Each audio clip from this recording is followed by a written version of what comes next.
he is real and as authentic as it gets. Russell Westbrook doesn't have a phony bone in his body, and he goes after it. But here's the problem, Max Kellerman. Since Kevin Durant left Oklahoma City, Russell Westbrook hasn't been out of the first round. He hasn't been out of the first round. Not only that, he hasn't even shot 40% from the field in the postseason the last 3 years. And when you look at Houston and what is expected of them right now, he's averaging 27, 7, and 7. He's been an absolute monster. On a team with Harden. He's been sensational, no question about it. 7. But Max, he's only shooting 24% from three-point range. When playoff time arrives, they slow the game down. Defenses get back. They don't give up anything they don't give up too much, rather, in the open court. Somehow, some way, they're going to force you to take perimeter shots. Now, Russell Westbrook is going to get his somehow, some way. But is it going to be through the high-volume variety?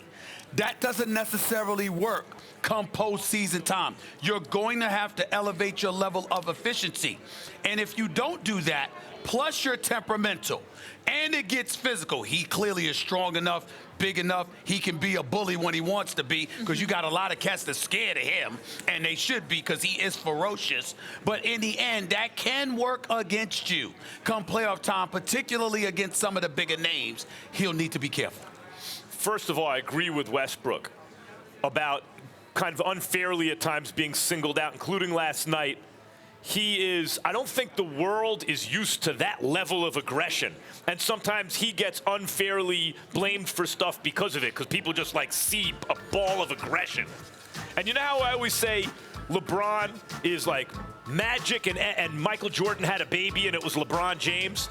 I always think of Westbrook as Kobe and AI had a baby, and it was Russell Westbrook. I mean, Russell Westbrook, this is why I'm not as concerned about him as you in the playoffs. First of all, traditionally, he's performed about the same in the playoffs as he has in the regular season, more or less. Second of all, a lot of dudes try to elevate in the playoffs by going harder.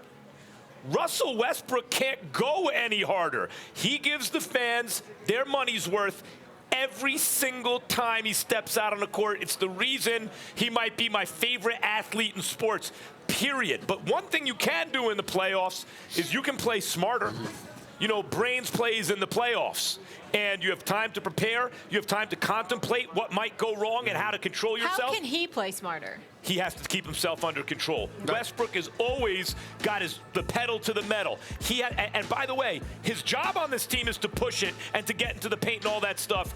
But with Harden as the leading guy on the team and Westbrook having psychologically signed up for that, I think he is capable of playing smarter in the playoffs. This is not about what his capabilities are, though, because we know that outside of hitting three-pointers consistently, Russell Westbrook is capable of anything positive on the basketball court. Right. Let's be clear. He's a superstar talent.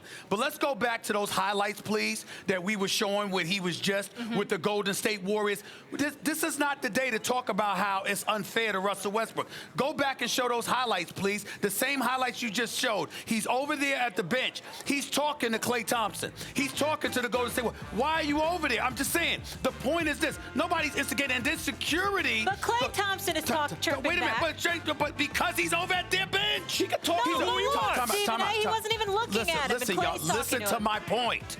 He's over there. The security, he's sitting there wiping security's hand off of him. Everybody's the enemy. It's like, damn, it's a basketball game.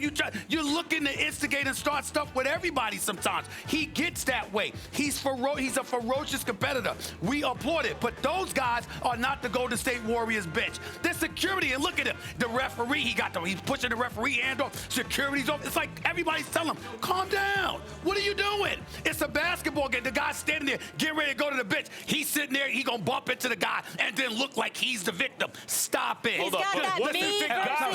He didn't get himself to that place. Wait a minute. The point that I'm trying to make to you is this. He is walking over. He's at Golden State's bench. And oh, by the way, this is the same Russell Westbrook that was on the team. It wasn't just Kevin Durant that lost that 3-1 lead. It was Russell Westbrook, too. It wasn't. Russell Westbrook was on that floor last year when Dame Time waved goodbye to him. Listen, all I'm trying to say to you is that it gets to a point where it ain't about everybody else. It's about you, your greatness. He's that great Be great. Right. But be great. This is period. When you don't have the athletic ability, when you're doing it in smoke and mirrors, in the playoffs, you run into other smart players who also have athletic ability. There's not a lot you can do. I have not seen anybody instigate anything with Russell Westbrook. Well, we can't hear the audio. I'm just saying, he's not somebody you would mess with. That's my point. Apparently he is. That's the whole point, is that they're going to poke at him, and he knows he has to keep himself under control. But my point is, when you already have elite athletic ability and you go hard all the time, there is something you can do to get even better, and that's pull back, control yourself, be smart. What Westbrook said after the game is, I have to hold myself to a higher standard. Right. Really saying, I got to be smarter. He's already addressing it. And I'm saying, fine. You do have to be But he has stuff other dudes can't do. It's not just on the court. Russell Westbrook is walking to the damn scorer's table. This guy's walking towards a bench. He could be going to get some damn popcorn. But he got an attitude with everybody. That's why I love him. Stephen A, if he turns down that intensity, maybe he wouldn't be so great. Time out. You talking about greatness as an individual. I'm saying we understand his greatness as an individual. Where the hell has it gotten you? You're a star, sure, but you after the chip now. You after the chip. We know you're great. We know you're going to get your numbers. But guess what? Little stuff that's going to get in your way. Like, for example, if you're going to shove the referee's hand off of you, what makes you think the referee is going to give you the benefit of the doubt down the road? Why are you got to be smarter than that. Let me say this. That's all. Every team with a live wire, if they're in a position to have success, the live wire's got to walk on the right side of the line. Okay. So, like, take Draymond Green in 16. When you say, oh, the league benefited the Cavs, I didn't see it that way. There was a stimulus package handed down by the league. I didn't see it that way. I saw LeBron saw a live wire who he could maybe goad into doing something stupid, and he did, and Draymond fell for it, and because he walked on the wrong side of the line, he got ejected. They lost. Thanks for watching ESPN on YouTube. For more sports highlights and analysis, be sure to download the ESPN app. And for live streaming sports and premium content, subscribe to ESPN+.